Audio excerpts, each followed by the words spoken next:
The American Revolution can be briefly studied in a timeline of 18 years, starting from 1765 and ending in 1783.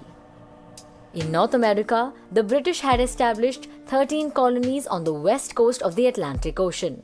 After the Seven-Year War, the influence of the French in rest of North America finally came to an end.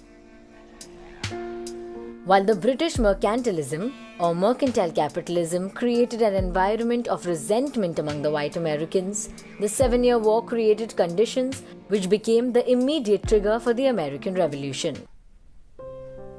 Mercantile capitalism was the British policy in the 18th century. It was based on the idea that the government should regulate the economy at home and colonies abroad, so as to increase the national power and achieve a positive balance of trade. A positive balance of trade is achieved when a country is a net exporter of goods in value term. This policy manifested in form of placing trade barriers on the colonies and establishing a monopoly of the British companies on trade done by the colonies. Such restrictions, which were part of the British colonial policy of mercantile capitalism, prevented the Americans from developing their indigenous industry. The colonies were barred by British law from using the non-British ships for trade.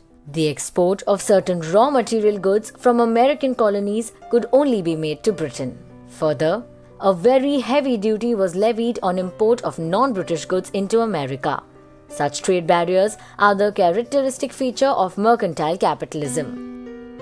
Further, the Americans were forbidden by law to set up industries like ironworks and textiles. The exports of finished iron and textile goods were very profitable to the British businessmen, and thus the Americans were forced to fund the British growth in these sectors of the economy. The aim of American Revolution was to end the British colonialism in North America. As a truce with the American Indians who had started an armed rebellion at the end of the Seven-Year War, the British Parliament issued a proclamation of 1763, which banned the expansion by the US settlers to the west of the Appalachian Mountains. As this area was now reserved for the Native American Indians, another reason for issue of such a proclamation was the lobbying by the aristocrats in Britain, who did not want the westward expansion. They had bought land in the American colonies and made profits from the rents they extracted from the white settlers. The American settlers who had fought in the Seven-Year War along the British with the purpose of westward expansion felt cheated and thus ignored this proclamation. Their local militia forces continued to bring the area in the west under their control. The Enlightenment, or the Age of Reason, was a movement that began in 1600s with ideas proposed by thinkers like Hobbes and Locke on the form of government and the rights of the people. It reached its height in mid-1700s. Hobbes was pro-absolute monarchy and gave the concept of social contract, which means that because all people behave in self-interest, people should give up some of their rights to the government, which in return should provide law and order to the society. On the other hand, Locke had a positive view of man and believed that man can learn from experience. He favored the concept of self-government. According to Locke, all people are born free and equal with three natural rights: life, liberty, and property. The purpose of government, said Locke, is to protect these rights. If a government fails to do so, citizens have a right to overthrow it. This right to insurrection was also made part of the Jacobin Constitution in the French Revolution. These modern thinkers and philosophers played an important role in the American and French Revolution.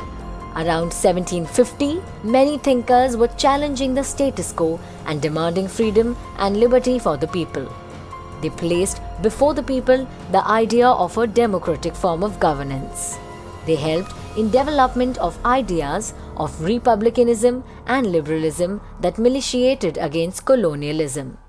English philosophers like Locke, Harrington, and Milton believed that men have fundamental rights which no government can infringe. In 1690, Locke had defined the three natural rights of man: Montesquieu had described the principle of separation of powers in 1748. Thomas Paine of France argued that it was absurd that a continent, being North America, be governed by an island that is Britain. The Enlightenment thinkers in mid-1700s in France gave following ideas which influenced both the American Revolution and the French Revolution. The idea of reason. Enlightenment thinkers believed truth could be discovered through reason or logical thinking. Reason, they said, was the absence of intolerance and prejudice in one's thinking. The idea of nature. To them, what was natural was also good and reasonable. They believed that there were natural laws of economics and politics just as there were natural laws of motion. The idea of happiness. A person who lived by nature's laws would find happiness. Philosophers were impatient with the medieval notion propagated by the church that people should accept misery in this world to find joy in their life after death. They wanted well-being on earth and they believed it was possible. The idea of progress. The philosophers were the first Europeans to believe in progress for society. With a scientific approach, they believed society and humankind could be perfected. The idea of liberty. The philosophers envied the liberties that the English people had won in their glorious revolution of 1688. In France, there were many restrictions on speech, religion, trade, and personal travel. Through reason, they believed society could be set free. The 7-Year War had lost a lot of money to Britain. When they decided to make up for the costs of war by taxing the people in British colonies in North America, the latter opposed it. The British Parliament enacted the Stamp Act in 1765, which imposed stamp taxes on all business transactions in the British colonies in USA. Example, revenue stamps of some amount were made mandatory for all legal documents. The Americans responded by boycotting the British goods, and soon many uprisings in the town followed, where the tax collectors were exterminated. Since the British Parliament had no American representation, the American leaders opposed the right of Britain to levy any taxes on them. Moreover, the Americans felt that the money thus collected was used in interest of the British and not for the development of the peoples of America. In the Massachusetts Assembly, the leader of all 13 colonies gathered and adopted the slogan of "No taxation without representation." The threat by the American leaders to stop the import of British goods forced the British into repealing the Stamp Act. Further, the Americans opposed the tax on consumer goods imported by the colonies by cutting British imports by half, which coerced the British into withdrawing all taxes except on tea. The tax on tea was not very high, but it was not withdrawn by British because they wanted to retain their right to levy tax in US colonies. The Boston Tea Party of 1773 was a protest against this tea tax. A ship carrying tea was anchored in the Boston port. Initially, the Americans did not allow the ship to unload, and this resulted in a standoff for many days.